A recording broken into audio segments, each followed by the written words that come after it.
பல்லடம் அருகே நேற்று பெய்த மழை மற்றும் சூறாவளி காற்றினால் விசைத்தறி கூடம் முற்றிலும் சேதம்.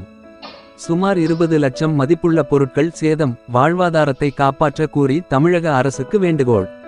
திருப்பூர் மாவட்டம் பல்லடம் அருகே ஐயம்பாளையம் பகுதியைச் சேர்ந்தவர் சங்கர். இவர் தனது மனைவி மற்றும் குடும்பத்துடன் சுமார் 50 வருடத்திற்கும் மேலாக குடியிருந்து கொண்டு விசைத்தறி வைத்து நடத்தி வருகிறார்.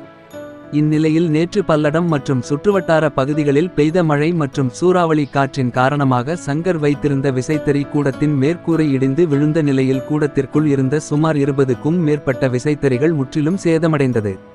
பின்னர் நெசவு செய்ய வைத்திருந்த பாவு நூல், காடா துணி, இயந்திரம், மோட்டார் ஆகியவை முற்றிலும் சேதமடைந்தன.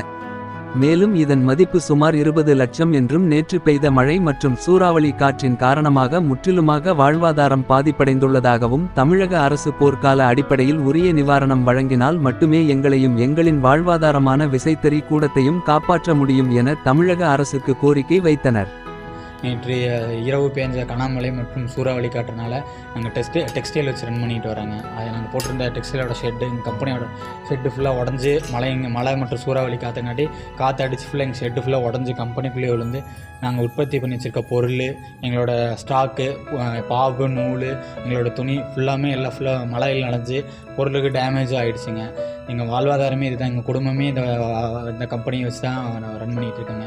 ஒரு 20 லட்சம் ரூபாய்க்கு மேலே இருக்கிற மதிப்பீடு தான். எங்கள் ஸ்டாக்கே அவ்வளோ இருந்ததுங்க. அதுக்கு மேலே இருக்கிற மதிப்பீடு தான் எங்களோட ஃபுல்லாக வேஸ்ட்டாக போயிடுச்சுங்க. அது எதுக்குமே யூஸ் ஆகாது. ஃபுல்லாக ஃப்ளட்டில் மழையில் போயிடுச்சுங்களா.